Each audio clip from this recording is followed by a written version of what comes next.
Welcome to Unit 4, Part 3 video presentation for EDSE 673. In this presentation, we will review this visual, which is quite familiar to you probably by now.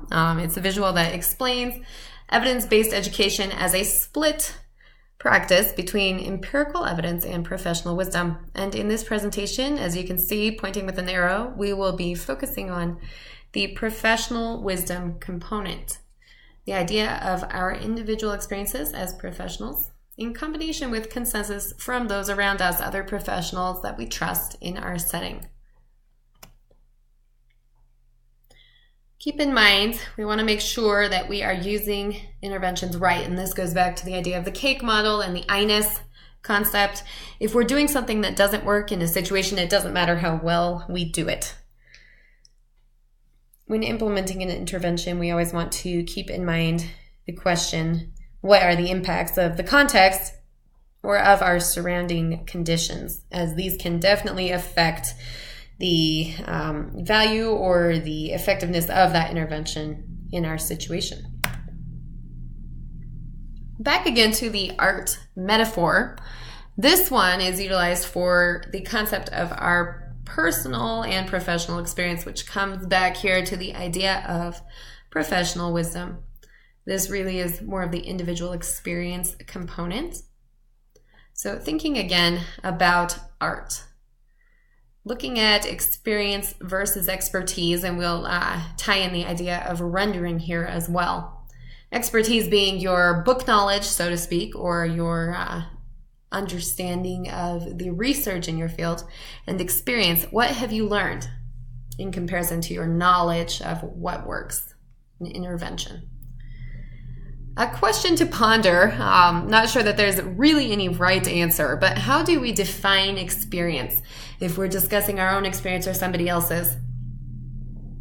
Do you take into consideration the years of experience that you have, the licensure and the role that has allowed you to access, or perhaps even external factors outside of the workplace, perhaps volunteering that you've done as part of your experience, maybe you have parenting experience or have had responsibility for people, children, and you have developed some skills in that arena that are unrelated to your paid job. So remember, in the art metaphor, the concept of rendering and putting your own personal touch on these things, or transferring what you've learned into your setting and applying it, which then takes away that scientific component in some regards. Think about painting your picture or conducting your intervention based on your own background and your understanding. And that's really where your experience and your professional insight comes in. We're going to cover the idea of complexity theory.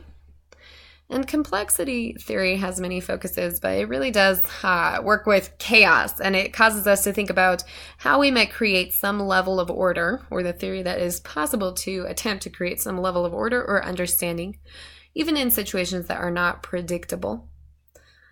This gives us a different way to think about developing models or applying rendering within a setting. So keep in mind the idea of making sense of complex situations or settings by looking for patterns. And we really want to think about patterns versus rules. Patterns are related to our experience and what we see, and the rules are related more to our knowledge or our expertise and what is expected of us.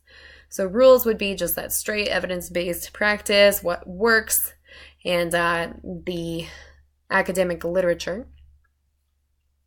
Patterns would relate to what we have observed to work or not work based on the time that we've spent in our setting. Patterns can only be truly observed or identified through immersion in a setting, and that causes us to think back on action research as well, and really being within that setting as you're doing it, as you're putting an intervention into place, or as you're observing and trying to learn and understand what works. And it is an important fact, although also interesting, to identify the reality that patterns do not always align with rules/research. It's just not that simple. So keep this in mind. That's why we have the model of combined professional wisdom and empirical evidence to create evidence-based education. Because although it's not necessarily formally peer-reviewed or published, this too is evidence that we can use and combine while creating an evidence-based practice. So looking at patterns versus rules, there are times when using a pattern approach and looking back on our experience might even contribute to better results than just a rules approach. We want to think about structuring scenarios where there are many variables and moving parts, which takes us back to the idea of the cake model, and think about how we might create order or understanding in a setting that is often not predictable, which is generally the case when working with behavior or academics and doing interventions in this area. The idea of reflective practice is another one to take into consideration. There are a few strategies here listed that can help us to become more reflective in our practice, really to think about our experiences and the patterns that we have observed.